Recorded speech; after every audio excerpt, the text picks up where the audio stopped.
Good morning friends. Hopefully तुम्ही मागचं lecture बघितलं असेल. सो 3D मध्ये आपण जसं सुरुवात केली तसं सुरुवातीचे काही टॉपिक्स होते ते सोपे होते. ऑब्व्हियसली आपण डिस्कशन केलं आणि त्यानंतर मी तुम्हाला सांगितलं होतं मागच्या लेक्चरवर हे क्लिअर केलं की आताच्या जे पुढच्या गोष्टी असणार आहेत त्या शिकायला सोप्या आहेत, समजायला सोप्या आहेत, पण कॅल्क्युलेशनच्या बाबतीत थोड्याशा त्या डिफिकल्ट नाही म्हणणार, लेंदी आहेत असं मी म्हणेन. कारण कसं आहे थोडंसं कॅल्क्युलेशन लेंदी पार्टकडे जातं. त्यामुळे कसं आहे की मेजरली जे तुम्ही आता बघणार आहात किंवा आज पण जे आपण शिकणार आहे कन्सेप्ट खूपच सोपी आहे. जे तुम्ही वेक्टरमध्ये गोष्टी शिकला त्या गोष्टी आज आपण इथे अप्लाय करून काही ना काहीतरी फॉर्म्युला डिराईव्ह करणार आहे किंवा त्याच्यावरती आपण प्रॉब्लेम्स बघणार आहे. पण विषय कसा आहे, महत्वाचा विषय असा आहे की तुम्हाला त्या गोष्टी क्लिअर असणं होण्यासाठी महत्वाचं म्हणजे तुम्हाला हे वेक्टरच्या गोष्टी क्लिअर असणं फार गरजेचं आहे. ठीक आहे. सो वेक्टर्स होपफुली तुम्ही चांगला स्टडी केलेला असेल आणि जसं आपण काल डिस्कस केलं, काल मला वाटतं 2 प्रॉब्लेम होमवर्कसाठी दिले होते. सो बऱ्यापैकी मुलांनी पाठवले, करेक्ट आहेत. सो मी काय ते आज डिस्कशनला घेणार नाहीये, मला न्यू पॉईंट सुरू करायचा आहे. आणि लक्षात घ्या की जसं आपण प्रोसीड करतो तसं जसं पॉईंटमध्ये डिफरन्स भरपूर होता. आपण प्लेनच्या बाबतीत डिस्कशन सुरू केलं तेव्हा नुसतं प्लेन बद्दल बघितलं. आज आपण जेव्हा डिस्कशन केलं तेव्हा पॉईंट बद्दल बघितलं, लाईन बद्दल बघतोय. असं आहे आता प्लेन्स अँड प्लेन्स बद्दल बघायला सुरुवात केली. सो प्रत्येक गोष्टीचा डिफरन्स आहे. सो माझं एक म्हणणं आहे तुम्ही फॉर्म्युला बुक मेंटेन करा की ज्यामध्ये तुम्ही एक टॉपिक लिहा, planes and planes, planes and line, plane and point, आणि त्याचे सगळे फॉर्म्युले लिहून काढा. म्हणजे तुम्हाला कन्फ्युजन अवॉइड होईल आणि त्या टॉपिकच्या नुसार तुम्हाला ते फॉर्म्युले रिवाइज होतील. ठीक आहे. सो चला, एवढे सगळं बडबड केल्यानंतर आजचा पहिला पॉईंट आपण बघून घेऊया. काय आहे की आज आपण प्लेन्स अँड प्लेन असं म्हणा, अँड प्लेन ही गोष्ट आज आपण ते डिस्कस करणार आहे. ओके. सो आता किंवा ह्याला प्लेन्स असं पण तुम्हाला बघायला भेटेल बुकमध्ये. हा प्लेन्स, कारण 2 प्लेन बद्दल आपण डिस्कशन करणार. ठीक आहे. सो आतापर्यंत आपल्याला सवय आहे की आपण लाईन्स बद्दल डिस्कशन करतो किंवा पॉईंट्स बद्दल डिस्कशन केले किंवा पॉईंट आणि लाईन आणि प्लेन या तिघांच्या रिलेशन मध्ये डिस्कशन केलेलं आहे. पण नुसते 2 प्लेन बद्दल ज्यावेळी मी डिस्कशन करतो त्यावेळी थोडंसं इमॅजिन करा की आपल्याला गोष्टी भरपूर व्हिज्युअलाइज पण प्रॉपर करायला गरजेचं आहे आणि नक्की काय काय होऊ शकतं. आता बघा 2 प्लेन्स मी म्हटलं, तुम्ही काय म्हणू शकता, सर ते 2 प्लेन्स एकामेकावरती ओव्हरलॅप होऊ शकतात. Okay, this can be a condition, ही एक होऊ शकते. ते 2 इंटरसेक्ट होतात, ही पण एक कंडिशन होऊ शकते. ते परपेंडिक्युलर आहेत, अशी पण एक कंडिशन होऊ शकते. पॅरलल आहेत, अशी पण एक कंडिशन होऊ शकते. म्हणजे अशा सगळ्या कंडिशन ज्या येणार आहेत, जनरेट होणार आहेत, तर त्यातले आपण सगळे एक एक कंडिशन बघायला सुरुवात करणार. ठीक आहे. सो त्यातली सगळ्यात कॉमन गोष्ट जी आपल्याला बघायला मिळते ती angles of plane, angle between the planes. ठीक आहे. Angle between the planes. ठीक आहे. आता विषय कसा होतो अँगल बिटवीन द प्लेन्सचा, काय आहे की आपल्याला महत्वाचं आपल्याला माहिती आहे की बाबा आपल्याला 2 जर प्लेन आहेत आणि ते इंटरसेक्ट करतात तर त्याचा अँगल ऑब्व्हियसली विचारला जाऊ शकतो. आणि असे क्वेश्चन विचारलेले आहेत मेन्समध्ये. 2019 मध्ये त्याच्यावरती एक क्वेश्चन आला होता की डिरेक्टली त्यांनी फॉर्म्युला बेस्ड क्वेश्चन विचारला होता की 2 अँगल मधला प्लेन सांगा, पण थोडं ट्विस्टेड होता क्वेश्चन. ठीक आहे. सो ते पहिला समजून घ्यायला ना की व्हिज्युअलायझेशन इज व्हेरी इम्पॉर्टंट. तुम्ही पहिला व्हिज्युअलाइज करा की अरे ह्या गोष्टी असणार कशा किंवा ह्या गोष्टी दिसतील कशा. तर थोडंसं त्यासाठी आपण फिगर इथे प्रॉपर काढण्याचा प्रयत्न करूया. Okay. So this is one of the plane. ठीक आहे. If this is one of the plane आणि दुसरा प्लेन आपण इथून काढूया. ठीक आहे.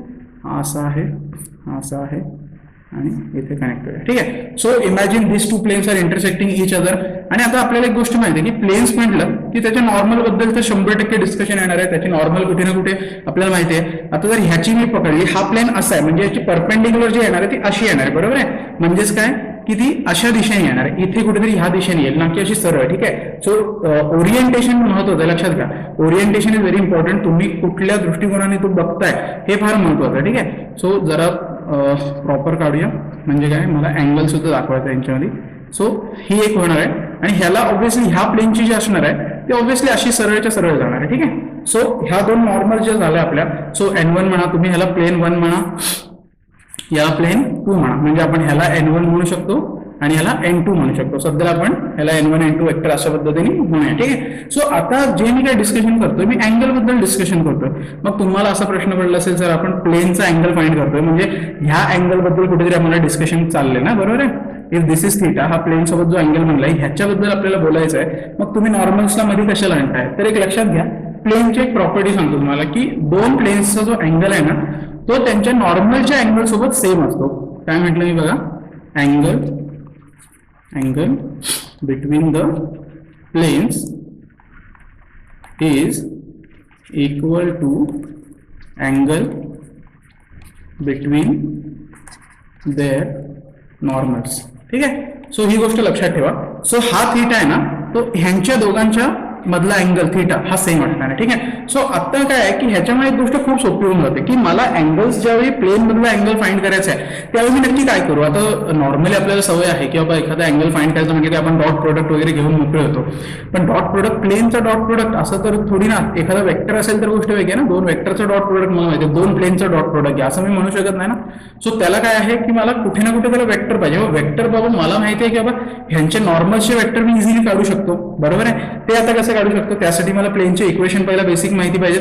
आता प्लेनचं इक्वेशन तुम्ही काय घ्या, प्लेन वन साठी इक्वेशन घ्या. आता प्लेनचं इक्वेशन तोंडपाठ असलं पाहिजे ax1 plus by1 plus c z1 plus d okay is equal to 0. So d1 घ्या d2 घ्या असं घेऊया. आणि प्लेन 2 चं इक्वेशन प्लेन 2 चं काय होणार आहे ax2 plus by2 plus c z2 plus d2 is equal to 0. ठीक आहे. सो हे दोन प्लेनचे जर इक्वेशन झाले तर ह्याच्या अलॉंग जर वेक्टर्स लिहायचे म्हटले तर तुम्ही कसे लिहू शकतो. तर मला माहिती आहे ह्याचे जे कोएफिशियंट्स ऑफ एक्स वाय आणि झेड आहेत हे काय असणार आहे म्हणजे डीआरस असणार आहे. बरोबर आहे. जर डीआरसला मी एन वेक्टरच्या ह्याच्यानी एन वेक्टर किंवा n1 म्हणा, n1 म्हणूया आपण, पहिला जो आहे नॉर्मल प्लेन वनचा जो नॉर्मल आहे त्याच्या हिशोबाने लिहिलं तर ह्याच्या हिशोबाला डीआरस काय येणार आहे.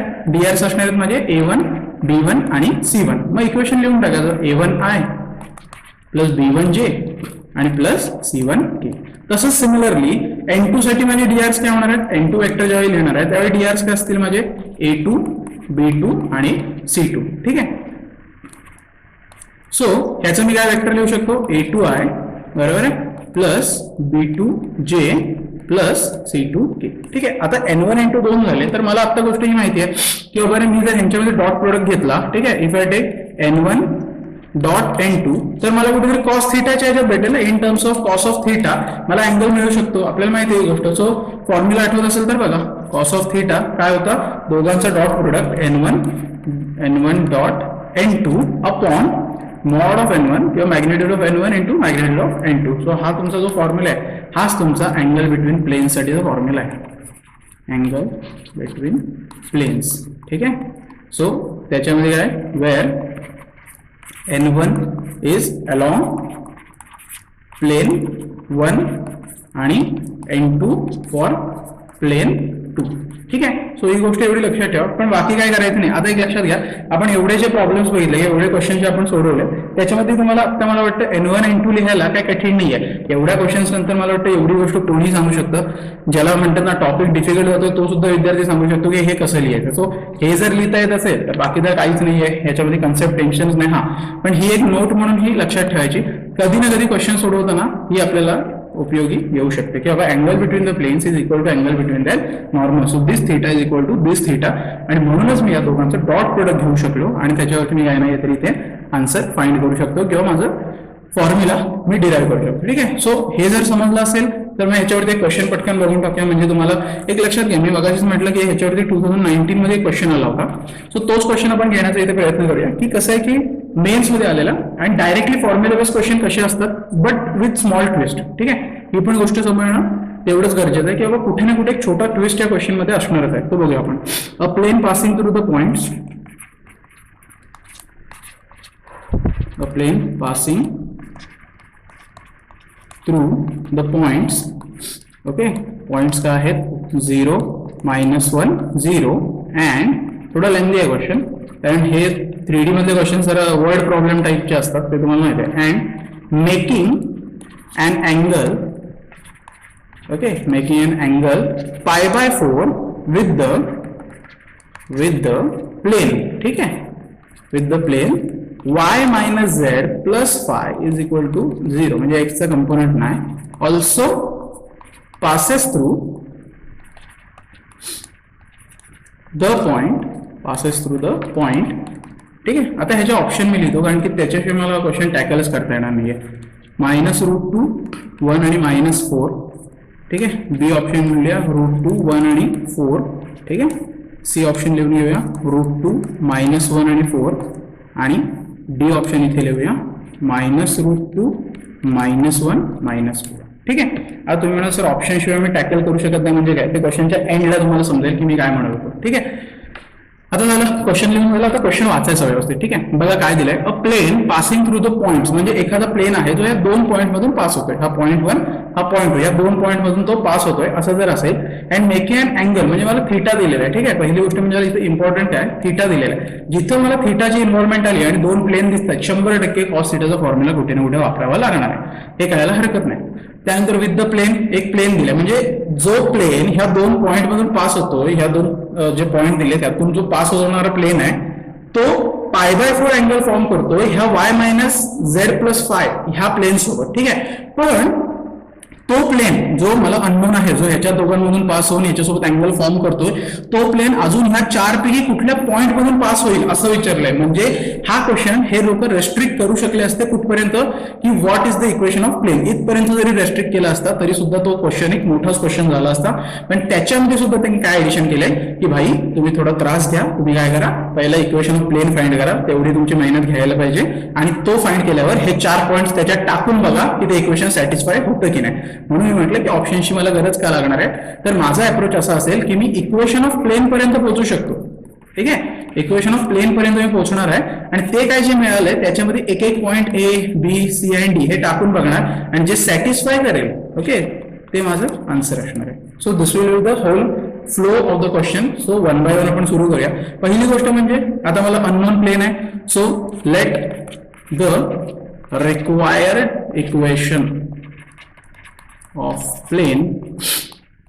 ओके, आता तुम्ही काही लिहा ax1 ओके by1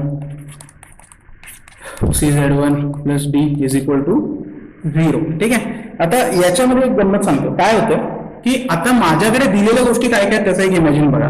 माझ्याकडे दोन पॉईंट दिलेत म्हणजे माझ्याकडे दोन कंडिशन झाल्या. बघा जे जे दिले ते सांगतो. दोन पॉईंट म्हणजे दोन कंडिशन झाल्या.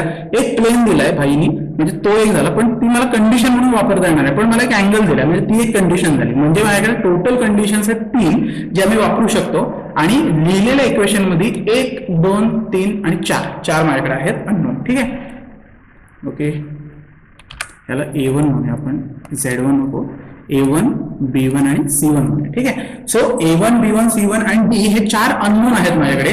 मग आता इक्वेशन माझ्याकडे 3 बनू शकतात म्हणजे कंडिशन 3 आहेत म्हटलं मी भारीत भारी 3 इक्वेशन बनवू शकतो, पण अननोन 4 सोडवणार कसं, इम्पॉसिबल आहे. जेवढे इक्वेशन पाहिजेत तेवढे अननोनच असले पाहिजेत ना. सो इथे मी काय करतो, एखादा अननोन इथे रिड्यूस करतो. आता ह्याच्यामध्ये पण एक गंमत सांगतो, लक्षात ठेवा की हा कधी अननोन नसतो. थोडक्यात आहे अननोनच आहे, ऑब्व्हियसली तुम्ही म्हणाल सर अननोन नाही तर लिहा डीची व्हॅल्यू तुम्ही, पण माझं म्हणणं काय की हा एक कॉन्स्टंट आपल्याला व्हॅल्यू जनरेट करून देतो. मी काय करतो through out equation okay divide equation by D करून टाकतो. ह्याच्यामुळे आता काय होणार आहे की हा एक पार्ट निघून जाईल आणि ह्याला डिवाइड होऊन शेवटी काय येणार एक कॉन्स्टंटच जनरेट होईल. बरोबर ना, A1 आपण समथिंग हे कॉन्स्टंट बाय कॉन्स्टंट आलं. XY Z तर तुमचे कॉर्डिनेट्स आहेत म्हणजे व्हेरिएबल्स आहेत, पण A1 B1 C1 काय एक नंबर असणार आहे. एका नंबरला मी दुसऱ्या नंबरने डिवाइड करतो म्हणजे काय झालं हा कमी झाला आणि बाकी तर काय बदल फारसा होणार नाही.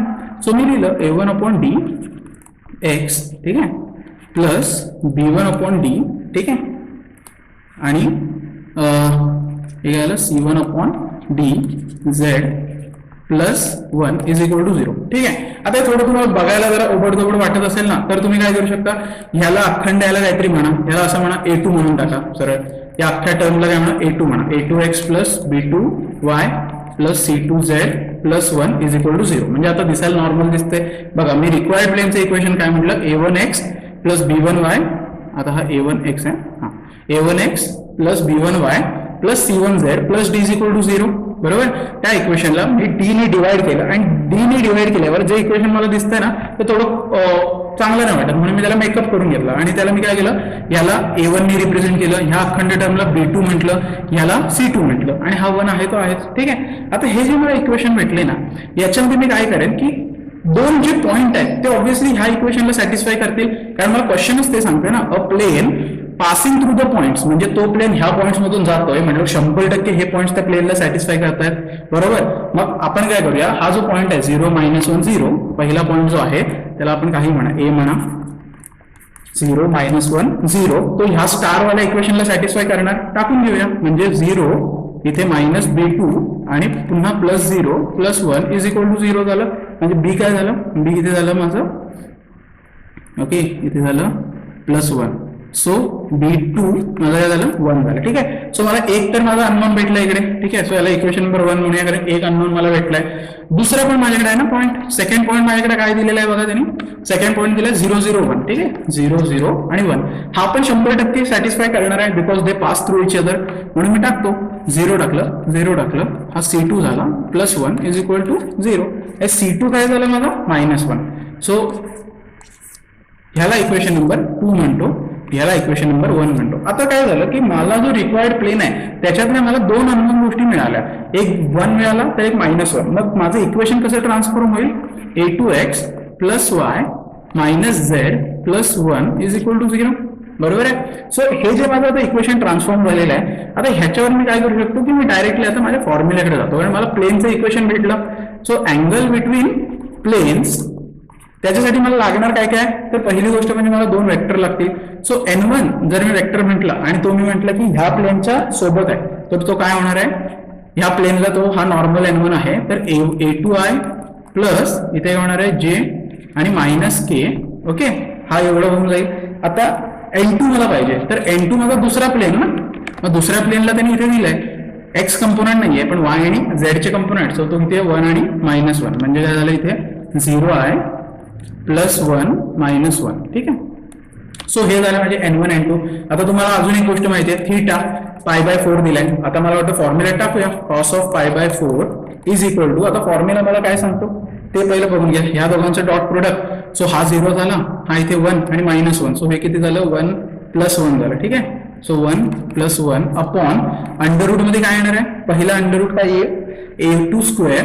ठीक आहे, a2² +1 +1 आणि दुसऱ्या अंडर रूट मध्ये काय येणार आहे 0 म्हणजे 1 + 1.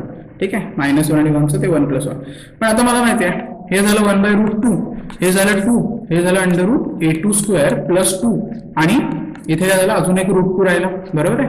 सो हा √2 निघून गेला, म्हणजेच काय हा मी इकडे घेऊन येतो, under root a2² + 2 is equal to 2, squaring on both sides. बरोबर आहे, मला याची गरज आहे म्हटल्यावर मी काय करेन, squaring on both sides. So a2² + 4 okay + 2 × 2 म्हणजे 4a2 okay is equal to 4. आता ह्याच्यावरून तुम्ही सॉल्व्ह केलं की तुम्हाला काय व्हॅल्यू भेटणार आहे बघा. सो मला इथे ओके सॉरी स्क्वेअरिंग केलं ते डबल स्क्वेअरिंग झालं इथे. ओके, तरी म्हटलं इक्वेशन डबल ह्याच्यात का आलं. बरोबर, स्क्वेअरिंगच करून घ्या म्हणजे आपल्याला डायरेक्टच भेटते, तर कशाला डोक्याला ताप घ्या. ठीक आहे. सो हे इथपर्यंत आलं. आता हे आल्यानंतर इकडे मी काय करू शकतो, याला घालवून टाकलं. आता ह्याच्यामुळे काय होणार आहे, ह्याच्यामुळे काय होईल की a2 च्या मला दोन व्हॅल्यूज भेटतील. बरोबर आहे, हा 2 इथे झाला 4 - 2, मग a2 च्या व्हॅल्यू मला काय भेटलं +-2.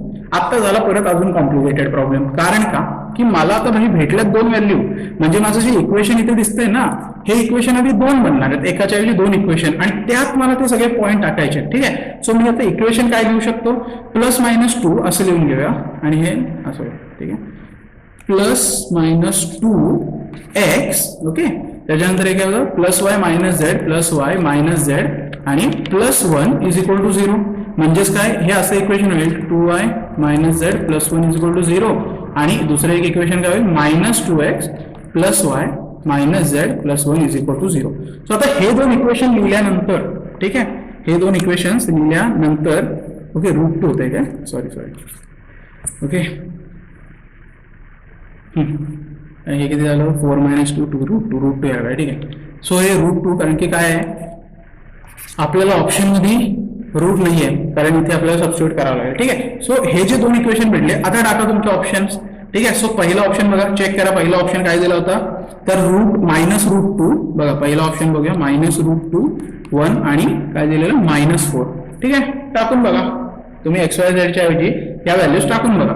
इथे -√2 टाकलं की झालं -2, त्याच्यानंतर इथे 1 -2 + 1 म्हणजे -2 आणि -2 + 1 म्हणजे -1 आणि -4 -5 म्हणजे हे काय सॅटिस्फाय होत नाहीये. ह्याच्यात टाकून बघितलं तरी सुद्धा काय ते सॅटिस्फाय होतंय की नाही ते चेकआउट करून घ्या. ओके, सो अशा पद्धतीने तुम्ही प्रोसीड करू शकता. सो पहिलं जर काय मॅच होत नाही, दुसरं काय होतं ते बघूया.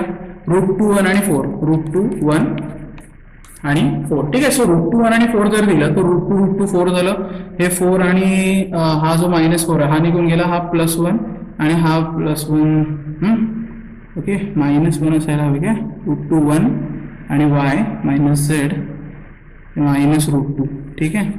बघूया आपण ह्याच्यात टाकून बघूया √2 इथे काय झालं हा √2 × √2 किती होणार आहे हा सॉरी हे 4 नाही झालं ना हे 4 नाही झालं याच्यात काय येणार आहे हा √2 झाला इथे. सो 2 + 1 म्हणजे 3 -4 -1 + 1 0. Okay so this will satisfy. Okay so हा ऑप्शन आपला करेक्ट ऑप्शन असणार ठीक आहे.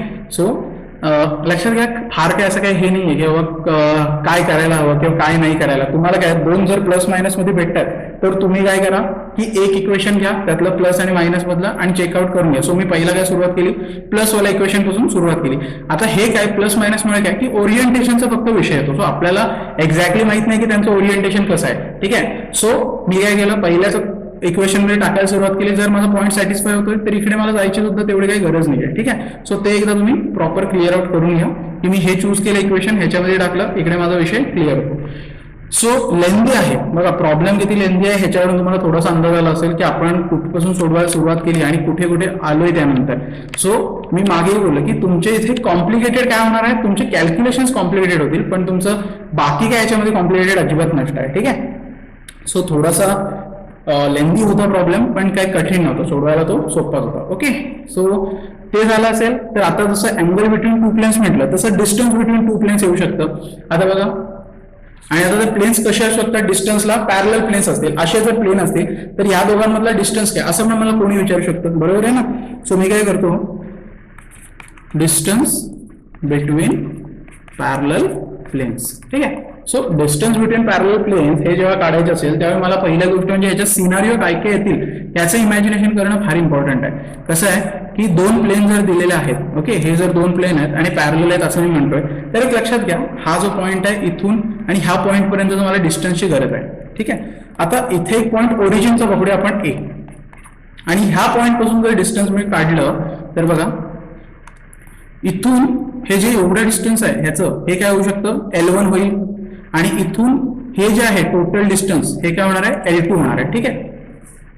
तर एक बघा आता मी D1 D2 नाही लिहित आहे आपल्याला D1 D2 फॉर्म्युलामध्येच इन्क्लूड करायचं पण आता सध्या मी कन्फ्युजन अवॉइड करायला काय लिहितोय L1 L2 आणि हा जो मेन आहे पार्ट तो आपण D म्हणूया ठीक आहे. ह्या दोघांचं डिस्टन्स या पॉईंट पासून ह्या पॉईंट पर्यंत हे प्लेनच्या मधलं डिस्टन्स झालं. सो ते मला हवं आहे. आता एक गोष्ट ज्यावेळी प्लेन्स पॅरलल असतात ना त्याचे नॉर्मल एकाच डिरेक्शनला असतात. The normals are in same direction. आता ह्याच्यामुळे काय होतं की तुमचे प्लेनचे जे कोएफिशियंट आहेत ना हे सेम होऊन जातात.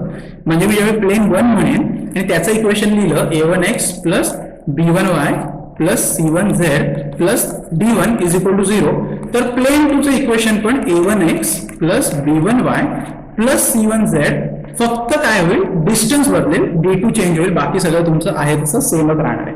कारण काय की नॉर्मल हे एका दिशेनेच चाललेले आहेत. दोन्ही प्लेन ज्यावेळी पॅरलल असतात त्यावेळी त्याचे नॉर्मल एकाच दिशेने असतात. त्याच्यामुळे काय होऊन जातं की बाबा a1 ह्याचा आणि ह्याचे कोएफिशियंट सेम ह्याचे कोएफिशियंट सेम ह्याचे सेम फक्त डिस्टन्सेस जे आहेत d1 d2 जे आहे ते बदलणार आहेत ठीक आहे. सो आता हा जो बदल आहे हा ज्यावेळी मी आता इमॅजिन करेन त्यावेळी हा एकच सिनारिओ होऊ शकतो का तर नाही. ही आपण केस 1 असं म्हणूया आणि इथे केस 2 थोडीशी डिस्कस करण्याचा आपण प्रयत्न करूया. आता केस 2 मध्ये काय होऊ शकतं की मी म्हटलं की आपण ओरिजिन पासून डिस्टन्स कॅल्क्युलेट करूया. चलो दोन पॉईंट म्हटलं करूया. आता ओरिजिन पासून डिस्टन्स कॅल्क्युलेट करताना असं होऊ शकतं ना की ओरिजिनला दोन प्लेनच्या मध्ये पण येईल बरोबर आहे ना.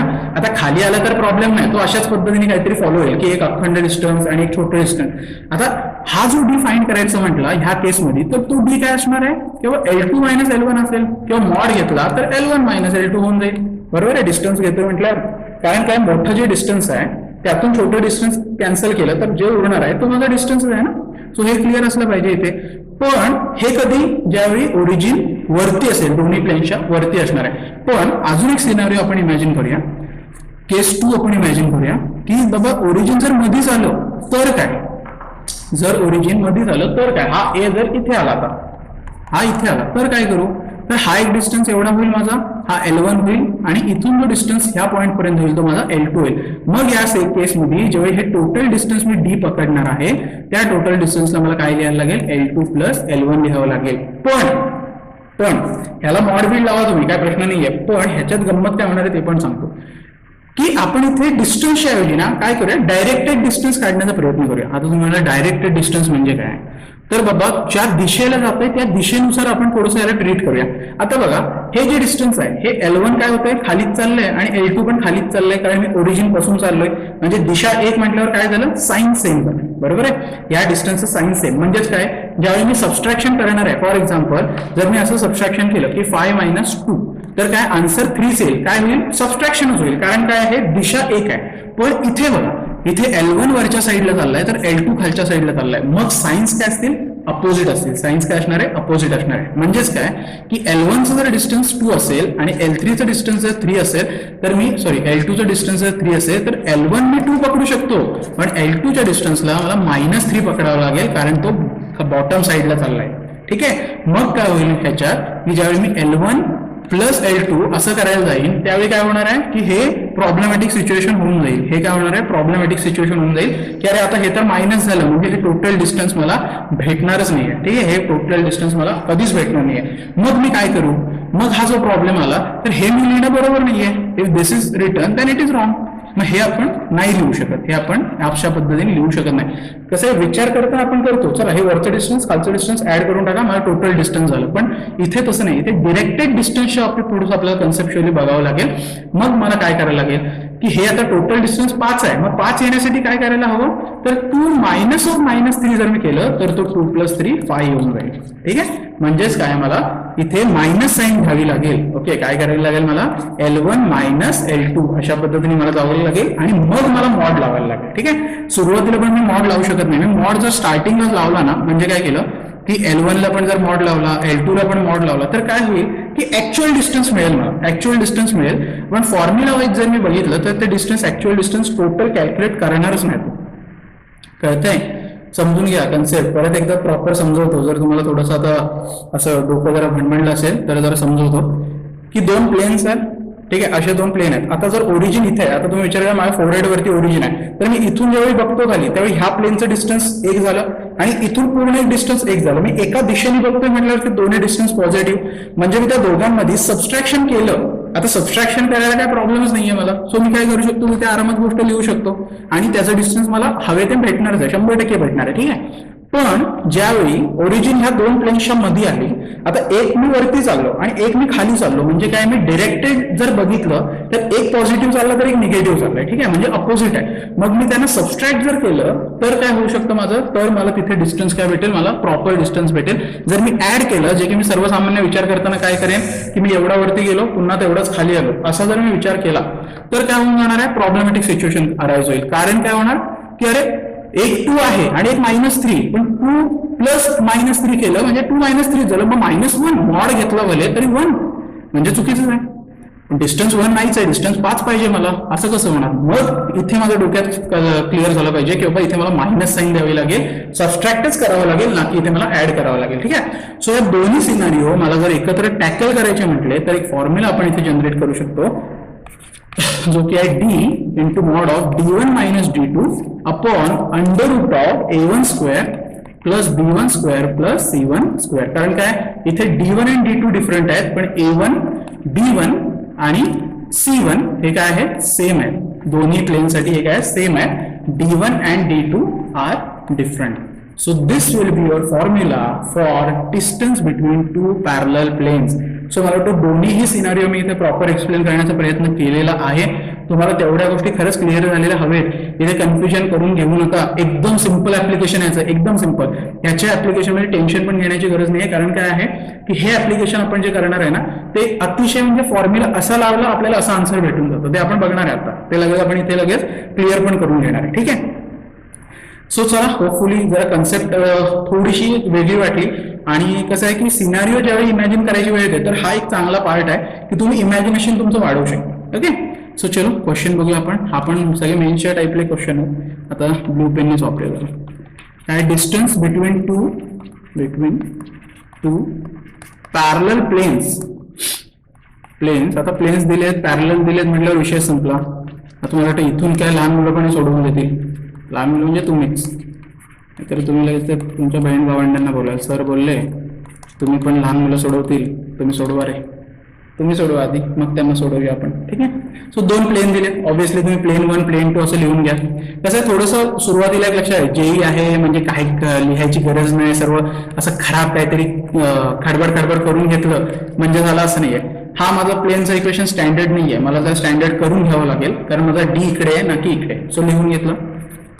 प्लेन 2 माणसात दिलेलं आहे त्यांनी, त्याची मेकअपची काही गरज नाहीये. So 4z + 5 is equal to 0. So 2 प्लेनचे इक्वेशन भेटले. आता काय होणार आहे की महत्वाचं म्हणजे काय की तुम्ही याच्यामध्ये डी जो आहे तो हा असणार आहे आणि हा जो इथे तुम्ही फाइंड करणार आहे त्याच्यामध्ये गंमत बघा की इथे हे सेम नाहीये, ठीक आहे. ही गोष्ट बघा, हे 2 सेम नाहीयेत. आता इथे थोडासा विचार करायची गरज लागणार आहे मला की बाबा हा 2 आहे, हा 2 नाहीये, हा 4 आहे, इथे 2 आहे, 1 आहे, इथे 2 आहे. म्हणजे मी काय म्हटलं A1 B1 आणि C1 सेम असले पाहिजे, डी डिफरंट मला चालेल. मग पहिली गोष्ट मला हे सेम करावं लागेल. मग ते कसं करणार, डिवाइड बाय 2 करूया.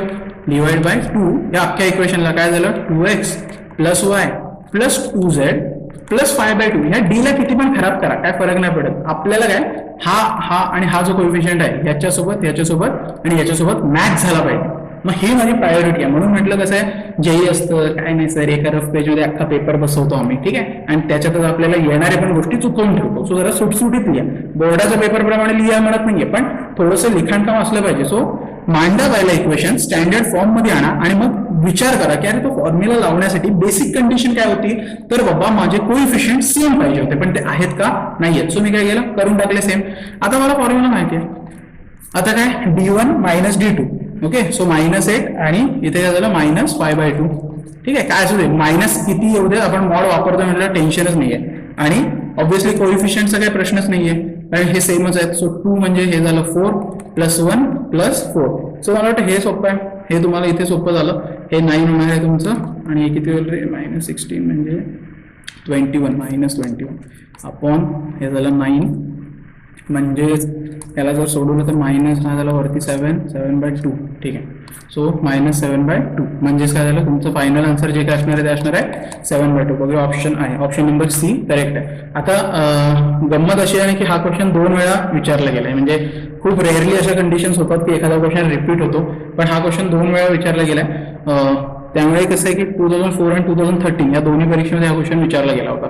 सो बघा जे क्वेश्चन्स घेतो ना ते खूप रेलेव्हंट आहेत, खूप इम्पॉर्टंट आहेत आणि ते केलेत ना त्याच्यासोबत ऑब्व्हियसली तुम्हाला तुमच्या पार्ट करायचेच आहे. तुम्हाला तुमचा अभ्यास वेगळा करायचाच आहे. असं नाही की सरांनी घेतलं ना हे 2च प्रॉब्लेम, ह्याच्या पलीकडे काही येणारच नाही, अजिबात नाही. डीपीपी दिले ते प्रॉपर सोडवायचे आणि डाऊट्स वगैरे विचारायचे तुम्ही, ओके. सो लक्षात घ्या, प्रॉब्लेम सोडवताना आता इथे सुद्धा मी आल्यानंतर काय मी पहिला विचार केला चला पटकन आपण d1 आणि d2 टाकूया, कारण मला d1 d2 भेटले इथे. पण परत मी थोडासा इथे काय थांबलो बघा, म्हणजे तुम्ही जर कन्सेप्शनली चांगले असाल तर तुम्हाला असं रट्टा मारायची गरज नाही की प्रॉब्लेम कसा सोडवायचा आहे. की मी आता इथे विचार काय केला, अरे d1 d2 मी टाकला, पण एबीसी कुठला घेऊ, हा घेऊ की हा घेऊ, हा घेऊ की हा घेऊ. इथे ज्यावेळी माझं कन्फ्युजन झालं मग मला लगेच रिअलाइज झालं अरे नाही आपल्याला कंडिशन काय आहे तर कोएफिशियंट सेम पाहिजेत. मग लगेच आपण इथे ते क्लिअर करून घेतली. म्हणून मी वाटतं की प्रॉब्लेम रट्टा मारू नका, प्रॉब्लेम कन्सेप्ट वाईज सोडवा. लक्षात घ्या, आम्ही काही पाठ करून गणित येत नाही की चला हा इथे 4 होता, इथे 4च्या ऐवजी 3 लिहायचं, अजिबात नाही. एवढं कोण लक्षात ठेवेल, ठीक आहे. सो तुमचे कन्सेप्ट जसं आता शिकवल्यावर तुम्ही व्यवस्थित करून घेतलं तर ही अशी मिस्टेक होणारच नाही. जसं आता इथे माझी होऊ शकली असती, पण मला कन्सेप्ट मध्ये फॉर्म्युला माहिती आहे. सो मी इथे आल्यानंतर मला जे कन्फ्युजन आलं त्यावेळी मला कळणार नाही कोएफिशियंट सेम पाहिजे. सो मी ते करून घेतलं आणि मग प्रोसीड केलं, ठीक आहे. So this will be your answer 7/2. So जेवढं झालंय तेवढं इम्पॉर्टंट आहे. आता थोडीशी अजून 3D मध्ये कॉम्प्लिकेटेड एक फिगर बघायचे, पहिला ती बघून घेऊया. चला, नेक्स्ट पॉईंट जो आपण बघणार आहे ना तो तसं म्हटलं तर जेई मध्ये त्याच्यावरती क्वेश्चन अजूनपर्यंत काही आलेलं नाही आहे, पण तरी पण आपल्याला बघायला पाहिजे. अँगल बायसेक्टिंग द प्लेन, ठीक आहे. सो ऑब्व्हियसली आता एखादा प्लेन जर म्हणजे म्हणतात ना 2 प्लेन आहेत आणि त्याला जर तो बायसेक्ट करतोय तर ही ऑब्व्हियसली फिगर थोडी 3D मध्ये बनवणं थोडंसं टफ आहे, नाही असं नाही आहे, तरी आपण ट्राय करूया मॅक्सिमम आपल्याला बनवता येतं काय proper. Okay, so will try something like this, then a plane over here, ठीक आहे. अशा पद्धतीने घेऊया. सो दिस थिंग, तर हे असं घेऊया.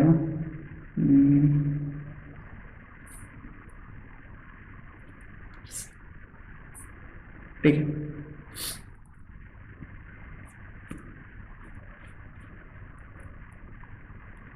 Okay, okay. सो थोडासा विचार करा की हे प्लेन थोडक्यात काय की इंटरसेक्टिंग प्लेन आहे असं तुम्हाला दिसतंय.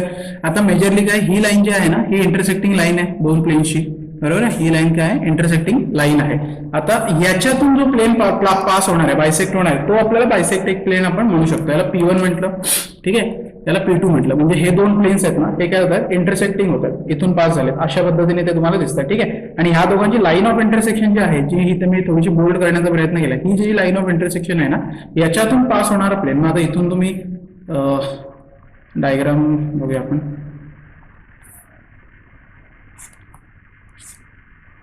हा जो प्लेन आहे हा काय होणार आहे, हा प्लेन इथे बॉटमला सुद्धा येणार आहे ऑब्व्हियसली. आता हा असा कुठेतरी इथे पण येईल. ठीक आहे. अजून ह्याच्यामध्ये अजून एक्स्ट्रा सिनारिओ काय येऊ शकतो, ह्या साईडने पण प्लेन येऊ शकतो. इथल्या लाईनने आला तर इथे ह्या साईडला बॉटमला येईल. ठीक आहे. तो एक प्लेन आपण दोन्ही काढून घेऊया. सिनारिओ सगळे आपण इथे काढण्याचा प्रयत्न करूया जेणेकरून काय की आपल्याला थोडंसं एक्सप्लेनेशनला गोष्टी बेटर राहतील. ठीक आहे. सो इन दिस वे हा एक प्लेन असू शकतो. ठीक आहे. ओके. सो आता हे जे काय आपण डायग्राम बघतोय आता ही थोडीशी 3D मध्ये आता तुम्हाला थोडं इमॅजिन करावं लागेल की बाबा नक्की आपण काय करण्याचा प्रयत्न करतो. तर एक बघा की हा जो बायसेक्टिंग प्लेन आहे सो मी याला बी म्हणतो बायसेक्टिंग प्लेन, यांनी ह्या प्लेन सोबत थीटा अँगल फॉर्म केलाय. हा जो बायसेक्टिंग प्लेन त्या साईडने आलेला आहे, इथून आलाय, या दिशेने आलेला आहे, यांनी या प्लेन सोबत इथे थीटा अँगल फॉर्म केलेला असणार आहे, बरोबर आहे. सो हा थीटा डिग्री इथे झाला. मग आता याच्यात काय आहे की दोन सिनारिओ होऊ शकतात ना, किंवा अँगल बायसेक्टिंग प्लेन असा जातोय किंवा बायसेक्टिंग प्लेन असा जातोय, किंवा हे जे दोन बायसेक्टिंग प्लेन आहेत असे होऊ शकतात. मग आपण याच्यामध्ये अँगल कसा फाइंड करायचा, तर लक्षात घ्या याच्यासाठी स्टँडर्ड फॉर्म्युलाची नाही एक प्रोसिजरची आपल्याला गरज आहे आणि ह्याच्यावरती टिपिकली प्रॉब्लेम आलेला सुद्धा नाहीये. सो तुम्ही काय करू शकता, दोन प्लेनचं इक्वेशन लिहून घ्या. ठीक आहे. Just a minute. Okay. So दोन प्लेनचं इक्वेशन लिहून घ्या. a1x plus b1y plus c1z plus d1 is equal to 0 आणि p2 is equal to a2x plus b2y plus c2z plus d2 is equal to 0. So हे दोन प्लेनचे equation झाले p1 आणि p2. आता बायसेक्टर प्लेन जसं म्हटलं एक थीटा इकडे येणार आहे तर दुसरा थीटा यासोबत, सिमिलरली हा प्लेन सुद्धा थीटा डिग्री इकडे थीटा इकडे असा अँगल फॉर्म करणार. सो तुम्हाला थोडक्यात एक बेसिक आयडिया आली असेल की नक्की 3D मध्ये काय चाललंय. ठीक आहे. तर आता एक विचार करा, मी जरा बायसेक्टिंग प्लेन आहे ह्याच्यावर एक परपेंडिक्युलर ड्रॉप दिला आणि इथे पण ह्याच्यावर एक परपेंडिक्युलर ड्रॉप दिला. ठीक आहे. सो हे जे पण परपेंडिक्युलर ड्रॉप दिलेत ना हे जर मी इक्वेट केले तर 100% मला कुठे ना कुठे फायदा होणार. ठीक आहे. हा पॉईंट तुम्ही पी पॉईंट असा म्हणा. तर मी काय करू शकतो, ह्या दोघांचे डिस्टन्स जर मी इक्वेट करू शकलो तर त्याच्यावर मी काय आहे की एक कंडिशन मिळवू शकतो जी सॉल्व्ह केल्यानंतर मला पुढचा माझा अँगल भेटेल. तर ती कंडिशन काय की इक्वेशन दोन्ही प्लेनचे इक्वेशन इक्वेट करून घेणे, डिस्टन्सेस इक्वेट करणे. सो पहिलं काय a1x b1y प्लस c1z असं लिहिलं प्लस d1 अपॉन, कारण मी डिस्टन्सेस इक्वेट करतोय, अपॉन काय येणार आहे अंडर रूट. ठीक आहे. a1 square plus b1 square plus c1 square. आता याला इक्वेट कशाला करायचं, आता हे मॉड घ्या तुम्ही. ठीक आहे. फर्स्ट ऑफ ऑल हे मॉड घ्या, मॉड काढायचं आहे आपल्याला नंतर. सो हे a2x plus b2y plus c2z plus d2 upon, आता ह्याचं magnitude under root of a2 square plus b2 square plus c2 square. ठीक आहे. So I have equated distances, हा एक डिस्टन्स आणि हा एक डिस्टन्स मी इक्वेट केलाय. आता तुम्ही मला सर ह्याच्यात थीटा बिटा काही दिसतच नाहीये. ठीक आहे. येणार 100% येणार थीटा, तुम्हाला सांगतो कशा पद्धतीने आपल्याला जायला लागेल ते सांगतो. पहिली गोष्ट म्हणजे तुम्हाला ह्याचा मॉड काढावं लागेल. ठीक आहे. सो तुम्ही कंडिशन अशी लिहिणार a1x plus b1y plus c1z plus d1 upon okay under root a1 square plus b1 square plus c1 square is equal to, आता मॉड काढला म्हटल्यावर प्लस मायनस 100% आलंच पाहिजे. ठीक आहे. सो प्लस मायनस आल्यानंतर काय येणार आहे a2x okay again by mistake a2x plus b2y plus c2z plus d2 upon under root of a2 square plus b2 square plus c2 square. ठीक आहे. सो आता हे जे झालं तर ह्याच्यानंतर काय की हे जेव्हा दोन इक्वेट होतील तर त्यावेळी ह्या प्लस मायनस साईनचा रूल इम्पॉर्टंट आहे. ठीक आहे. याचा रूल इम्पॉर्टंट आहे कारण काय की अँगल जो मला फाइंड करायचा आहे तो मला या कंडिशन वरून मिळू शकतो, हे सोडवायला लागल्यानंतर मला तो मिळू शकतो. ठीक आहे. सो आता या कंडिशनला अप्रोच कसं करायचं, किंवा असा एखादा प्रॉब्लेम आला की बायसेक्टिंग अँगल वगैरे फाइंड करा, थीटा फाइंड करा असं आलं तर काय करायचं, तो पहिला बायसेक्टिंग अँगल ऑब्ट्यूस आहे की अॅक्यूट आहे हे पहिलं समजून घ्यायचं. ठीक आहे. मग ते समजून घ्यायला मला एक कंडिशन लागेल. ठीक आहे. सो ती कंडिशन आपण काय म्हणू शकतो, इथे असं म्हणू आपण अॅक्यूट अँड ऑब्ट्यूस. ठीक आहे. अॅक्यूट आणि ऑब्ट्यूस साठी कंडिशन पहिली गोष्ट म्हणजे make constants positive, make constants in equation of plane असं लिहूया, in equation of planes positive. आता तुम्ही म्हणा कॉन्स्टंट पॉझिटिव्ह करणं म्हणजे नक्की काय करायचं, तर साधी गोष्ट आहे. आता एक मागचं आपलं इक्वेशन बघा, हे जे इक्वेशन दिलंय, ठीक आहे, आता हे इक्वेशन कन्सिडर करा. ह्याच्यामध्ये बघा हे प्लेनचं इक्वेशन आहे, पण कॉन्स्टंट जो आहे तो कसा आहे, निगेटिव्ह आहे. मग ह्याला मला काय करायचं, पॉझिटिव्ह. सो मी काय केलं असतं, -2x - 2y - 2z + 8 = 0. आता तुम्ही म्हणा सर एवढे मायनस साईन आले, चालतंय, मला फरक पडत नाही. माझं मोठं काय मेन इथे की I should make my constant positive. So now this is what I require a standard equation for bisecting. बायसेक्टिंग वाल्या पार्ट साठी, तो बायसेक्टर प्लेनचा अँगल फाईंड करण्यासाठी मला याची गरज आहे. ठीक आहे, सो पहिला पार्ट हा झाला. सो इक्वेशन पॉझिटिव्ह झाले. आता ऑब्व्हियसली तो क्वेश्चन ह्याच्याशी रिलेट होत नाही, कारण ऑब्व्हियसली त्याच्यात काय आहे की दोन प्लेन पॅरलल होते. आपण इथे जे म्हणतो दोन प्लेन इंटरसेक्टिंग आहेत. सो क्वेश्चन रिलेट करण्याची भानगड करू नका. मी जस्ट सांगितलं की कॉन्स्टंट पॉझिटिव्ह करणे म्हणजे काय, एवढं फक्त सांगितलेलं आहे. ठीक आहे, आता याच्यानंतर जी कंडिशन आहे ना ती इम्पॉर्टंट आहे की A1 A2 plus B1 B2, ठीक आहे, B1 B2 plus C1 C2, okay, ह्याची व्हॅल्यू जर ग्रेटर दॅन 0 आणि लेस दॅन 0 आली तर आपण काय करायचं आहे हे मेन आपल्याला इथे क्लिअर आउट करून घ्यायचं आहे. ठीक आहे, सो आता बघा तुम्ही म्हणा सर A1 A2 म्हणजे काय, तुम्हाला इथे डॉटच प्रोडक्ट घ्यावा लागेल. सो A1 A2 घेतला, B1 B2 घेतला, C1 C2. मग आता तिसरी केस होणार नाही का की जे 0 आहे, तर होऊ दे ना. ह्या केसचा मला काही प्रॉब्लेमच नाहीये, कारण काय ज्यावेळी ह्याची व्हॅल्यू 0 असेल त्यावेळी ते प्लेन्स कसे असतील, परपेंडिक्युलर टू इच अदर असतील. सो मला त्याचा काही प्रॉब्लेम नाही. मला ऍक्यूट किंवा ऑप्ट्यूस कधी असतील ते बघायचं. ठीक आहे, सो मला ऑप्ट्यूस साठी ज्यावेळी कंडिशन लागणार आहे आणि ऍक्यूट साठी कंडिशन लागणार आहे, तर ह्या साइन वरती सगळं डिपेंड आहे की मला जर अँगल ऑप्ट्यूस फाइंड करायचा आहे, ओके, तर तो मला प्लस साइन सोबत घ्यायचा की मायनस साइन सोबत, कारण दोन इक्वेशन इक्वेट करायचे आहेत, बरोबर ना. मग दोन्ही करणार का, म्हणजे एखादा क्वेश्चन आला आणि तुम्ही हे प्रोसिजर सुरू केली आणि तुम्ही एका पॉइंटला आलात की अरे हे इक्वेशन पण मोठं आहे, हे इक्वेशन पण मोठं आहे आणि प्लस सोबत पण इक्वेट करू आणि मायनस सोबत पण, किती वेळ जाणार. मग त्याच्यासाठी काय की पहिला हे करून घ्यायचं, हे पहिला पॉझिटिव्ह करा कॉन्स्टंट आणि हे करून बघा. जर 0 पेक्षा मोठी आली तर पॉझिटिव्ह सोबत तो पॉझिटिव्ह साइन घ्या, तुम्हाला ऑप्ट्यूस अँगल मिळेल. म्हणजे क्वेश्चन मध्ये असेल तर तुम्हाला इझिली क्लिअर होईल की ऑप्ट्यूस अँगल फाइंड करायचा आहे. ह्याची जर 0च्या पेक्षा हे ग्रेटर दॅन 0 आली तर प्लस साइन वापरा, ऍक्यूट असेल तर मायनस साइन वापरा. आणि चुकून म्हणजे होऊ शकतं ह्याची व्हॅल्यू लेस दॅन 0 आली म्हणजे निगेटिव्ह आली तर काय करा, ऑप्ट्यूस साठी निगेटिव्ह साइन वापरा आणि ऍक्यूट साठी पॉझिटिव्ह साइन वापरा. मला वाटतं स्ट्रेट लाईन मध्ये आपण या गोष्टी केलेल्या आहेत. स्ट्रेट लाईनचा रेफरन्स लक्षात घ्या, मी सतत का देतोय, कारण एक लक्षात घ्या स्ट्रेट लाईन आणि ह्याच्यात एक डायमेन्शनचाच फरक आहे प्लेन आणि स्ट्रेट लाईन मध्ये, बाकी काही नाही आहे. तुम्हाला सांगताना पण मी ही गोष्ट सांगितली की बाबा मायनस साइन आहे, सॉरी, झेडचा कंपोनंट जर काढला तर बाकी सगळ्या उरलेल्या गोष्टी तुम्हाला straight line pair of straight line मध्येच बघायला मिळतील. सो तुमचं straight line pair of straight line किती क्लिअर आहे मला माहित नाही, पण होपफुली तो क्लिअर असावा, कारण त्याच्यावरती या गोष्टी डिपेंड आहे. बघा काल आपण आहे आजच्या लेक्चरमध्ये मी डेरिव्हेशनच्या भानगडीत पडतच नाही, कारण की फालतू एकदम टाइमपास होऊन जाणार तो, त्याचा काही उपयोगच नाहीये. कारण तुम्हाला pair of straight line lines मध्ये हे सगळ्या गोष्टी क्लिअर 100% झालेल्या असणार आहेत की बाबा हे डेरिव्हेशन येतं कसं, ह्याचं एक्सटेन्शन कसं, हे सगळ्या गोष्टी झाल्यात. सो मी अजिबात त्याच्यावरती वेळ वाया नाही घालवणार. सो हे जे काही फॉर्म्युला डायरेक्ट लिहितोय हे पेअर ऑफ स्ट्रेट लाईन आणि लाईन्स मधूनच डिराईव्ह करून पुढे आलेले आहे. ठीक आहे, सो डायमेन्शनचा फरक आहे लक्षात घ्या. आता दोन लाईन इंटरसेक्ट होतात तेव्हा काय आपण म्हणतो, इंटरसेक्टिंग पॉईंट म्हणतो, आणि ज्यावेळी दोन प्लेन इंटरसेक्ट होतात इंटरसेक्टिंग लाईन म्हणतो. एक डायमेन्शन आपलं वाढलं, एक डायमेन्शन कमी झालं. सो एवढं समजत असेल तरी भरपूर आहे. ठीक आहे, सो अँगल जर बायसेक्टिंग अँगल जर मला कोणी विचारला जो की आजपर्यंत विचारलेला नाहीये, तर तुम्हाला ही कंडिशन म्हणजे डिस्टन्सेस इक्वेट करून घ्यायचे आणि त्याच्यामध्ये ऑप्ट्यूस फाइंड करायचं असेल तर जर हे 0 ग्रेटर दॅन 0 आलं पॉझिटिव्ह वापरा, लेस दॅन 0 आलं निगेटिव्ह वापरा, अदरवाइज ऍक्टिव्ह फाइंड करायचं आहे आणि ग्रेटर दॅन 0 याची व्हॅल्यू आली तर मायनस साइन घ्या नाहीतर प्लस साइन घ्या. सो साइन चूज करायची याच्यावरून करायची, नाहीतर उगाच आपलं दोन्ही करून बघू नका, कधीच आन्सर येणार नाही. ठीक आहे, आता ही गोष्ट झाल्यानंतर महत्वाची गोष्ट म्हणजे जी आपल्याला कॉमनली खूप माहिती आहे की ती म्हणजे फॅमिली ऑफ प्लेन्स. ठीक आहे, सो फॅमिली ऑफ लाईन्स माहिती आहे.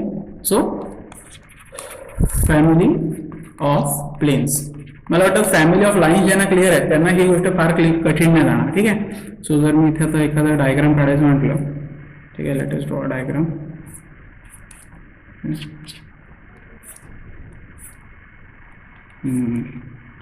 कलाकारी तेवढी काही खास नाही माझी. ओके, तुम्ही थोडं ऍडजस्ट करून घ्या आणि मला इथून पण एक प्लेन दाखवायचं आहे.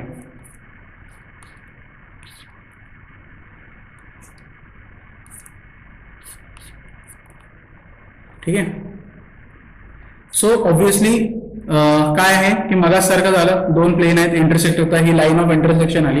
आता एक लक्षात घ्या, याला प्लेन 1 म्हटलं, याला प्लेन 2 म्हटलं. तर फॅमिली ऑफ लाईन्स म्हणजे काय होतं रे, की बाबा एखादा पॉईंट त्या दोन ह्यांच्या इंटरसेक्शन मध्ये मिळतोय आणि त्यातून जेवढे लाईन्स जात आहेत तेवढे ते पॉईंट सॅटिस्फाय करून जाणार आहे. सेम तुमचं इथे सुद्धा कंडिशन वर्क होते. इथे तुम्हाला काय करायचंय की ज्यावेळी प्लेन दोन इंटरसेक्ट होतात, त्याची इंटरसेक्टिंग लाईन मिळते, त्यावेळी तुम्हाला काय करायचं आहे की बाबा त्या लाईन ऑफ इंटरसेक्शन मधून किती पण प्लेन जाऊ दे, ती ह्यांचीच फॅमिली असणार आहे. ठीक आहे, ह्यांचीच फॅमिली म्हणजे काय, त्याचे पॉईंट्स असतील ते सॅटिस्फाय होते. ठीक आहे, ओके. सो असे आता मी 100 प्लेन काढले तर ती डायग्राम बघवण्याच्या पलीकडे जाईल, बघण्याच्या. सो मी काढत नाहीये, पण आपण असं इमॅजिन करूया इथे 1-2-4 पॉईंट आहे. ठीक आहे, सो ए म्हणा, बी म्हणा आणि सी पॉईंट म्हणा. आता एबीसी जे पॉईंट आहेत ना, ते ह्या दोन प्लेनच्या इक्वेशनला 0 करतीलच. म्हणजे काय, P1चं जर इक्वेशन असं आहे A1x plus B1y plus C1z plus D1 is equal to 0 आणि प्लेन 2चं इक्वेशन आहे A2x plus B2y plus C2z plus D2 is equal to 0. तर ज्यावेळी मी ह्याच्यामध्ये ए, बी किंवा सी चे पॉईंट टाकेन ना, हे इक्वेशन 0 होणारच आहे. म्हणजेच काय की सॅटिस्फाय करतील. ओके, सॅटिस्फाय करतील त्या दोन्ही प्लेनच्या इक्वेशनला. मग जर अशी कंडिशन आहे तर हे जे फॅमिली ऑफ प्लेन म्हणजे जे भरपूर प्लेन्स आले, असा विचार करा, ही लाईन ऑफ इंटरसेक्शन आहे, याच्यातून सगळे प्लेन्स आले, भरपूर प्लेन असे पास आउट होत आहेत. तर त्या सगळे प्लेन जे असतील ना, हे तिन्ही पॉईंट्स त्यांना पण 0 करून टाकणार. म्हणजे काय, सॅटिस्फाय करणार. मग असं जर असेल तर ह्या प्लेनला जर मी पी म्हटलं तर या पीचं इक्वेशन काय येणार आहे, P1 plus lambda P2 is equal to 0. एक लाईनचं इक्वेशन आठवते का बघा, L1 plus lambda L2 is equal to 0. हे लाईन्स मध्ये होतं. ठीक आहे, इथे सेम आपण प्लेन मध्ये ते कंटिन्यू करतो. ठीक आहे, सो इथे काय लॅम्बडाची व्हॅल्यू ज्यावेळी मी टाकणार आहे मला डिफरंट व्हॅल्यूज भेटतील. पण ज्यावेळी मी ABC हे पॉईंट ह्याच्यात टाकेन, हे जे दोन मोठे इक्वेशन येतील ते 0च होणार आहेत. कारण काय की हा प्लेन जो आहे किंवा असे असंख्य प्लेन जे त्यातून पास होणार आहेत, हे काय करणार आहेत की ह्या तिन्ही पॉईंट मधून सुद्धा पास होणार आहेत. कारण ते पॉईंट कुठले आहेत, ज्या लाईन मधून हे सगळे पास होत आहेत त्याच लाईन वरती असलेले पॉईंट आहेत. म्हणजे 100% ते त्या इक्वेशनला सॅटिस्फाय करतात. ठीक आहे, सो कन्सेप्ट कसं म्हटलं तर काय कठीण नाही आहे. लक्षात, कन्सेप्ट सोपी आहे. थोडंसं ऑब्व्हियसली तुम्हाला 3D मध्ये व्हिज्युअलायझेशन करणं गरजेचं आहे. आता फॅमिली ऑफ प्लेन्सला असं लाईन्सला काय कठीण आहे, दोन लाईन दाखवल्या आणि हवी तेवढ्या लाईन त्यातून पास केल्या की ते दिसताना पण चांगलंच वाटतं, असं अशोक चक्रासारखं दिसतं ते. ठीक आहे, पण हे कसं आहे, हे थोडं प्लेन्स दाखवायचे म्हटलं की थोडंसं ते डायग्राम किचकट होते. पण कसं आहे, तुम्ही इमॅजिन करू शकता ही गोष्ट काय की दोन प्लेन्स गेलेले आहेत, असे झालेत आणि ही जी लाईन ऑफ इंटरसेक्शन आहे यातून भरपूर सारे प्लेन पास होत आहेत. ठीक आहे, सो ते म्हणजे फॅमिली ऑफ प्लेन्स. आणि हे जे एक इक्वेशन आहे पीचं, हे त्या सगळ्या प्लेनसाठी सेमच राहणार आहे. ठीक आहे, ह्याच्यात काय बदल होणार नाहीये. कारण हे तिन्ही पॉईंट्स किंवा असे कितीही पॉईंट तुम्ही घेतलेत, अजून किती हवेत तेवढे पॉईंट असणार, हे सगळे पॉईंट्स त्या सगळ्या प्लेनला सॅटिस्फाय करणार आहेत, P1 ला पण, P2 ला पण आणि P ला पण. ठीक आहे, सो एवढं जर क्लिअर असेल तर आपण ह्याच्यावरती प्रॉब्लेम घेऊया, कारण ह्याच्यावरती प्रॉब्लेम येतात. इम्पॉर्टंट आहे हा टॉपिक, कारण ह्याच्यावरती प्रॉब्लेम आलेले आहेत. ठीक आहे, सो चला क्वेश्चन बघून घेऊया. It is very hot this days. The equation of the plane, त्यात तुमच्यासाठी बिना फॅनचे रेकॉर्ड करायला लागतात, नाही तर आवाज येतो. तेवढ्याच मेहनतीने बघितलं तर बरं होईल. Passing through the line of intersection, line of intersection of the planes. ठीक आहे, x plus 2y plus 3z is equal to 2 and x minus y plus z is equal to 3 at a distance of 2√3 from the point काय दिलं बघा 3, 1 आणि -1. ठीक आहे, so obviously question थोडा lengthy आहे. The equation of plane passing through the line of intersection of plane, म्हणजे हे जे दोन प्लेन दिलेत ना, हे भाई लोक, हे दोघं इंटरसेक्ट होत आहेत आणि त्यातून प्लेन पास होत आहेत, त्याचं इक्वेशन मला पाहिजे. आणि काय, at a distance of 2√3 from the point. Okay, म्हणजे एक पॉइंट आहे त्या लाईन ऑफ इंटरसेक्शन वरती आणि त्याचं आणि त्या प्लेनचं हे डिस्टन्स 2√3 दिलेलं आहे. ठीक आहे, सो हरकत नाही, स्ट्रेट फॉरवर्ड क्वेश्चन आहे थिंकिंगचा. आता पहिली गोष्ट म्हणजे मला इक्वेशन माहिती आहे, P1 plus lambda P2 is equal to 0. मी ते लिहून घेतो. इक्वेशन मोठे होणार आहेत, लक्षात घ्या, इक्वेशन 100% इथे मोठे होणार आहेत. कारण काय आहे की तुम्हाला थोडंसं इथे स्वतःहून सोडवायला लागेल. ओके, हे सॉरी, हे दुसऱ्याचं इक्वेशन दिलं काय दिलंय, x plus 2y plus 3z -2. हे लिहा रे बाबा, नाहीतर हे -2 तिकडेच ठेवता तुम्ही. Plus lambda into x minus Y plus Z minus 3. ठीक आहे. आता हे इज इक्वल टू काय असणार आहे 0. आता मी काय म्हणतो हे थोडेसे कोएफिशियंट्स ना आपण एक्स वाय झेड ला एकत्र आणण्याचा प्रयत्न करूया. ठीक आहे. सो हे काय झालं lambda x minus lambda y plus lambda z minus 3 lambda. So आता एक्स वाले एकत्र आणा. So x plus lambda x plus 2y minus lambda y plus 3z plus lambda z minus 2 minus 3 lambda is equal to 0 is equal to 0. ठीक आहे. ह्याच्यावरून काय येणार equation. आता हा जर लॅमडा बाहेर घेतला आणि लॅमडा एक्स बाहेर घेतला तर 1 प्लस लॅमडा एक्स त्याच्यानंतर काय येईल 2 मायनस लॅमडा वाय आणि इथे 3 प्लस 1 3 प्लस लॅमडा झेड आणि plus minus 2 minus 3 lambda is equal to 0. So obviously हे इक्वेशन जे आलेलं आहे माझं हे माझं प्लेनचं इक्वेशन आहे पण मला लॅमडा फाइंड करायला पाहिजे ना. तर लक्षात घ्या अशा टाईपच्या प्रॉब्लेम्समध्ये ना तुम्हाला एक कंडिशन दिलेली असते आणि तुम्हाला नुसते 2 प्लेन देऊन ना कधीच आन्सर येणार नाही. मग आता इथे थोडंसं लक्ष द्या की 2 प्लेन दिलेत आणि ऍडिशनल एक कंडिशन दिली की एक डिस्टन्स दिला आणि पॉईंट दिला. ही ऍडिशनल कंडिशन कशासाठी आहे to find the value of lambda. If you can find the value of lambda if you substitute over here you got your equation of plane. संपला विषय. म्हणजे काय ह्याच्यात मेन जी गोष्ट आहे ती लॅमडा फाइंड करणे. ठीक आहे. आता लॅमडा फाइंड करायचं तर बाबा डिस्टन्स दिलाय 2/√3. मग आता डिस्टन्सचा फॉर्म्युला मी वापरू शकतो बरोबर ना. पॉईंट काय दिलाय 3 1 आणि -1. सो 3 इंटू दिस थिंग 1 प्लस लॅमडा. ओके. त्याच्यानंतर -1 आहे ना. सो +1 नाही +1 आहे +1 2 मायनस लॅमडा आणि मग -1 3 प्लस लॅमडा आणि -2 मायनस 3 लॅमडा. ठीक आहे. सो ही गोष्ट राहू द्या तशीच.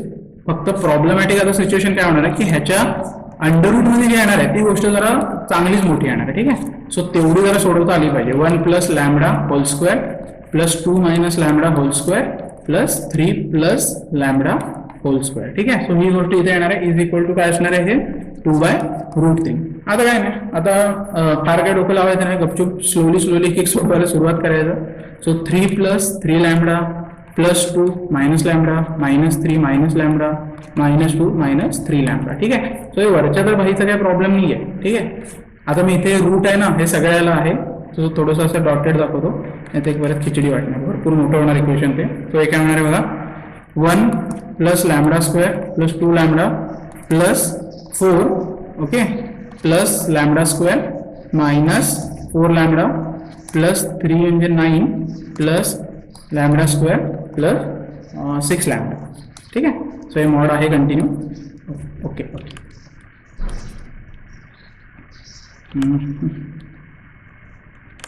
Okay is equal to 2/√3. ठीक आहे. सो आता ह्याच्यातून हे रूट आहे हे सगळं वरचं आहे हे सोडवायला घ्यायचं. आता हे सोडवल्यानंतर तुम्हाला सिम्प्लिफाईड व्हर्जन काय भेटणार आहे बघा 3 लॅमडा मायनस लॅमडा आणि इथे काय येणार -3 लॅमडा. ठीक आहे.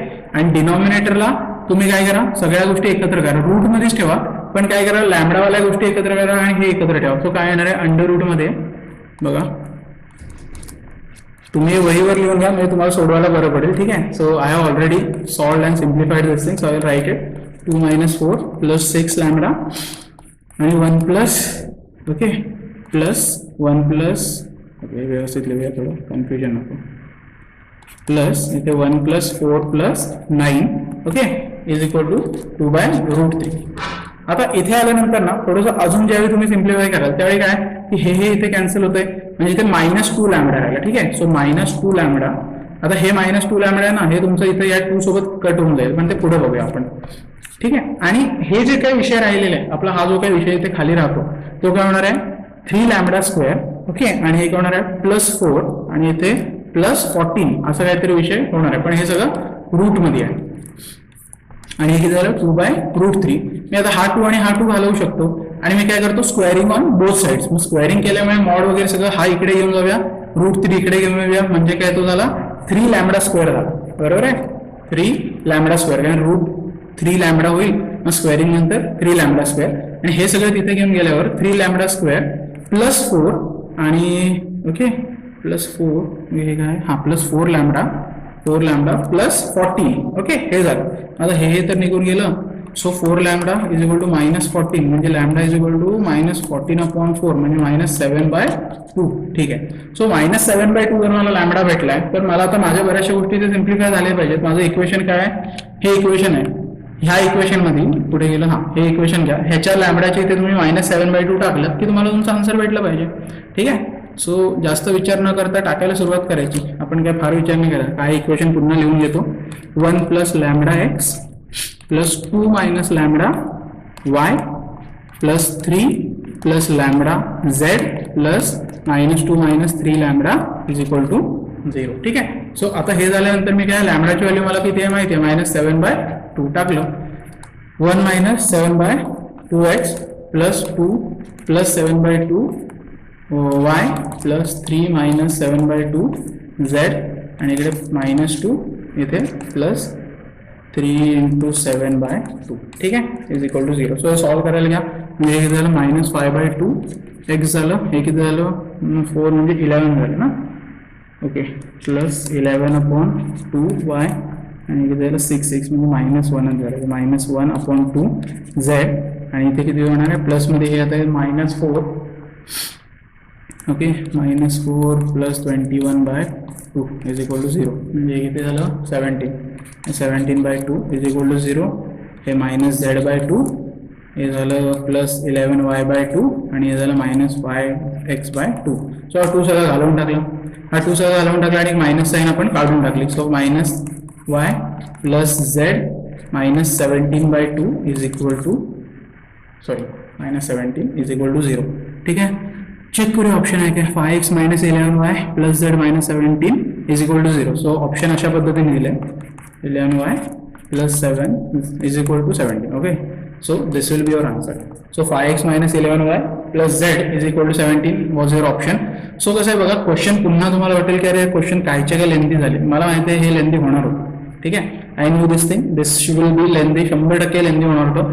कारण काय की क्वेश्चन मी तुम्हाला आधी पण सांगितले, आत्ता जे क्वेश्चन तुम्हाला सोडवायचे आहेत ते क्वेश्चन लेंथी जास्त असणार आहेत, कॉम्प्लिकेटेड कमी आहेत आणि कन्सेप्ट त्याच्यावरती फॉर्म्युला बेस्ड आहे. आता हा क्वेश्चन 2012 मधला क्वेश्चन असून हा क्वेश्चन तुम्ही इझिली सोडवू शकता. इझिली म्हणजे ऑब्व्हियसली थोडी मेहनत करायला लागेल 100%. सो कसं आहे, माझं म्हणणं आहे जर कन्सेप्ट सोपी आहे आणि कॅल्क्युलेशनला वेळ जातो तर मी म्हणेन तो तुमचा उलट चांगला आणि जमेची बाजू आहे तुमची. सो मला वाटतं ते तुम्ही फॉलो करायला हरकत नाही. ठीक आहे. सो एक क्वेश्चन होमवर्कसाठी देऊन ठेवतो. चला, ॲज युजल काय दिले बघा. The plane through intersection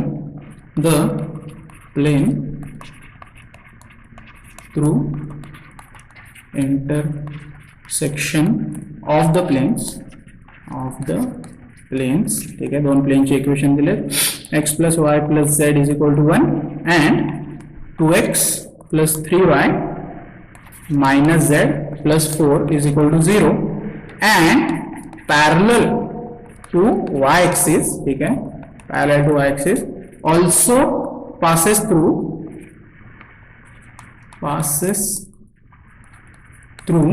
the point. Okay, मग सारखंच आहे. ठीक आहे, थोडंसं ऍडिशनल इन्फॉर्मेशन आहे पण काय हरकत नाही. पॉईंट्स देतो तुम्हाला, गरज लागेल तुम्हाला. बी काय बघा, -3 1 आणि 1.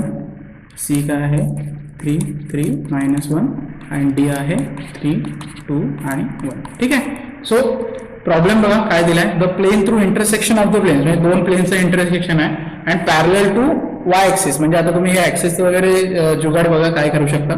Also passes through the point, म्हणजे कुठल्या पॉईंटमधून तो पास होतो. म्हणजे तुम्हाला इक्वेशन ऑफ प्लेन काढायला लागेल आणि पुन्हा सॅटिस्फाय करून घ्यावं लागेल. सो मला वाटतं अशा टाईपचं इक्वेशन तर आता बघून झालं, याच्यामध्ये काही कठीण नाही आहे, तुम्ही इझिली या गोष्टीला टॅकल करू शकता. ओके, सो जेवढं काय आजच्या दिवसात झालं ते मॅक्सिमम तर क्वेश्चन बेस्ड होते आणि फॉर्म्युला बेस्ड आपण सगळं बघितलं. डेरिव्हेशन मी तुम्हाला आधीच सांगितलं की जास्त मी त्याच्यावरती लक्ष देणार नाहीये ह्या टॉपिकच्या बाबतीत, कारण हा स्ट्रेट लाईन आणि पेअर ऑफ स्ट्रेट लाईनचं एक्सटेन्शन आहे, बाकी काही नाही. डायमेन्शन वाढले, बाकी काही नाही आहे. ठीक आहे. सो तुम्ही ती गोष्ट रिलेट करू शकता. आता मेजरली काय आहे की तुम्हाला जेवढं काय आता शिकवलंय आजच्या टॉपिकमध्ये लेक्चरमध्ये, सो त्यातला एखादा पॉईंट जो इम्पॉर्टंट नाही आहे असं मी जर म्हटलेलं आहे तर त्याच्यावरती प्रॉब्लेम जर असेल तर नक्की सोडवा. तो सोडवा, मलाही पाठवा. ठीक आहे, सोडवून झाल्यानंतर की सर आम्हाला अँगल बायसेक्टरच्या वरती हा प्रॉब्लेम भेटला, आम्ही सोडवलाय आणि हा घ्या तुम्ही. उत्तम आहे, चांगली गोष्ट आहे. म्हणजे बाकीच्यांना पण मला तो सांगता येईल की असा क्वेश्चन सोडवा वगैरे, पण मेन्समध्ये तो आलेला नाहीये. सो कसं आहे की एखाद्या वेळी तिथं क्वेश्चन कमी दिसतील तुम्हाला, पण हे फॅमिली ऑफ प्लेन्सवरती क्वेश्चन येतं. सो फॅमिली ऑफ प्लेन्स हे इम्पॉर्टंट पार्ट आहे. त्याच्यानंतर बाकीचे अँगल वगैरेचे पार्ट सुद्धा इम्पॉर्टंट होते. सो जेवढे काय आजचं झालेलं आहे त्याच्यावरती प्रॉब्लेम्स चांगले सोडवा, डीपी मधले सगळे प्रॉब्लेम सोडवा, काय अडलं तर बिंदास विचारा. ठीक आहे. सो चलो आजच्या लेक्चरसाठी मला वाटतं इनफ आहे, ह्याच्यापेक्षा जास्त नको घेऊया, नाही तर तुम्ही प्लेन होऊन जाल सगळे. ओके. सो भेटूया डाऊट सेशनमध्ये आणि उद्याच्या लेक्चरमध्ये. तोपर्यंत थँक्यू.